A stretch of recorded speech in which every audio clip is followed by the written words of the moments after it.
मेरी जानी जगह तो बहुत खूबसूरत है। पसंद आई तुम्हें? बिल्कुल, बहुत ज्यादा। हमें तो इस वक्त वैसे मोंटे कार्लो में होना चाहिए था, लेकिन किस्मत देखो क्या देखना पड़ रहा है। उमर, मेरा दिल अभी कहीं भी जाने का नहीं है। मैं नूर के लिए बहुत ज्यादा परेशान हूँ, मेरा दिल नहीं लग रहा। मैं बात करूंगा मगर कुछ नहीं होगा। तुम भाई और भाभी को नहीं जानती, हम कुछ नहीं कर सकते ज़ैनब। अगर मैं सच कहूँ तो मुझे भी इसी बात का डर है उमर। आज मरियम साहिबा के चेहरे पे जो तासुरात थे ना, वो बहुत ही डेंजरस थे। कुछ नहीं होगा, फिक्र मत करो तुम। मुझे एक बात समझ नहीं आई, नूर अपनी मर्जी से शादी नहीं कर रही, क्यों वो लोग जबरदस्ती किसी और के पल्ले बांध रहे हैं? अरे नहीं, वो चाहती थी, कम से कम मुझे तो यही लगा। मगर मैं जब भी फराज से मिला तो मुझे यूं लगा जैसे उसके जहन में नूर ही हो, यानी उसके लिए जज्बात हैं उसके दिल में।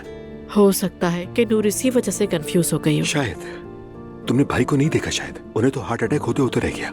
मासूम सी नूर, साफ लगता है कि जहन बिखरा हुआ है उसका, दिल कहीं और था और दिमाग कहीं और, शायद इसीलिए उसकी जुबान से भी कुछ और निकल गया। तो तुम्हें ऐसा लगता है? और क्या, दबाव में ऐसा ही होता है, मुझे तो यही लगता है। लेकिन अब आगे क्या होगा? अरे मैं अपने घर वालों को जानता हूँ, रात में एक दूसरे से लड़ेंगे, एक दूसरे को मारेंगे और तूफान खड़ा कर देंगे, और सुबह उठकर ऐसे हो जाएंगे जैसे कुछ हुआ ही नहीं था। यकीन करो, सब ठीक हो जाएगा। अल्लाह करे ये मसला जल्दी हल हो जाए। अच्छा, मैं सवेरा को फोन कर लूं। सवेरे को क्यों फोन करना है? क्या करोगी? तुम्हारी अम्मी सो रही होंगी, किसी को परेशान मत करो। अभी रहने दो प्लीज। और जो कुछ भी इस वक्त सोच रही हो उससे रुक जाओ, अपने लिए वक्त निकालो, हमारे लिए वक्त निकालो। फोन नहीं करूं? बिल्कुल नहीं करो। मैते कहाँ है वैसे? सच कहूँ तो उसे भी लगता है मौका मिल गया, शायद अपने दोस्तों के साथ होगा।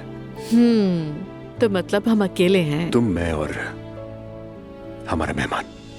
उस आदमी को देखो जरा, कहता है कंपनी में कदम नहीं रखोगे। तुम होते कौन हो भाई? ताकत का नशा चढ़ा हुआ है। मैं भी इनको ऐसा मजा चखाऊंगी कि होश ठिकाने आ जाएंगे। मेरे बेटे को डांटने से पहले अपनी बेटी को तो संभालो।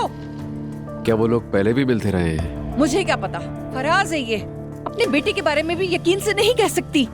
ये तो आपने बिल्कुल ठीक कहा। एक बार फिर कॉल मिलाओ। आपके मतलूबा नंबर से इस वक्त राब्ता मुमकिन फोन नहीं। बंद है। हाँ, क्लासिक फराज, फिर गायब हो गया ये। उसकी गर्लफ्रेंड ने क्या किया होगा? शायद हो सकता है उसी के पास हो। मैं उस लड़की की आंखों में भी नहीं देख सकी। अगर मैं फराज को ना रोकती तो वो लड़की तो मंगनी से उठ के भाग जाती। फराज का तो मुझे पता है, लेकिन नूर का मुझे यकीन नहीं आ रहा। अरे कैसे यकीन, उसके घर वाले तो यही चाहते थे। चुपचाप बैठना चाहिए था, हरकत देखो जरा, जलील करवा दिया।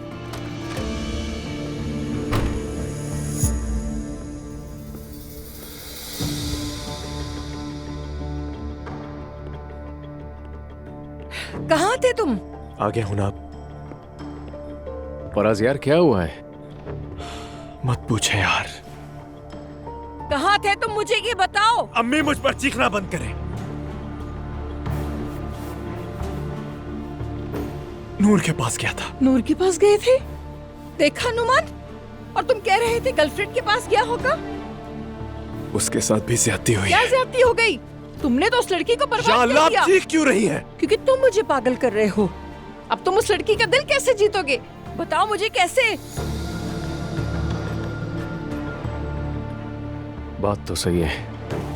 एक मिनट रुको, कहीं तुम अलैदगी का तो नहीं सोच रहे? हाँ? और तुम्हारी नूर से क्या बात हुई, जरा बताओ तो मुझे। वो लड़की मंगनी छोड़कर खानदान से अलग होकर तुमसे कैसे मिली? कैसे तुमसे बात की उसने? कौन सा खानदान? वो तो पहले ही फराज के पीछे पड़े हुए थे। ड्रामा ही है सब कुछ। हाय हाय, देखो तो जरा, उसकी माँ ने कब मेरे पीछे चक्कर लगाए कि रिश्ता जोड़ दें अपने बेटे का। अम्मी बस बस करें और जरा सांस भी ले लें। नुमान, खुदा के लिए तुम भी आग पर तेल मत डालो। कुछ नहीं हुआ, नूर अपने घर है और मैं यहाँ हूँ। आप लोग पुरसुकून हो जाए, सब वक्त के साथ ठीक हो जाएगा। मैं बता रहा हूँ आपको। ऐसा कभी नहीं होगा। हर बात तुम्हारे मुताबिक नहीं हो सकती। कुछ बातें होती हैं, कुछ नहीं होती, समझे? जाओ उस लड़की से जाकर माफी मांगो। जाओ डेफिने से माफी मांगो, फूल लाओ या कुछ भी, माफी मांगो। मैं उसके साथ भी काम करती हूँ, समझे? अभी और इसी वक्त जाओ। छोड़े, रहने दे। अपनी मामूली सी दुकान के पीछे मत भागे, समझी? और हाँ, मुझे बेवकूफ मत समझे। मैं डेफिने के लिए कभी कुछ महसूस ही नहीं करता था, समझ गई आप? ये जहन में बिठा ले, गुड नाइट। महसूस करोगे? हाँ हाँ, महसूस करोगे। तुम्हारी ये जज्बाती कहानियां डूब मरे। एक वो है मंगनी में फराज का नाम ले लिया, दूसरी बेचारी लड़की जिसे ये बीच में छोड़ देगा। हाय अल्लाह मुझे सब्र दे, या अल्लाह अब तू ही मुझे सब्र दे सकता है।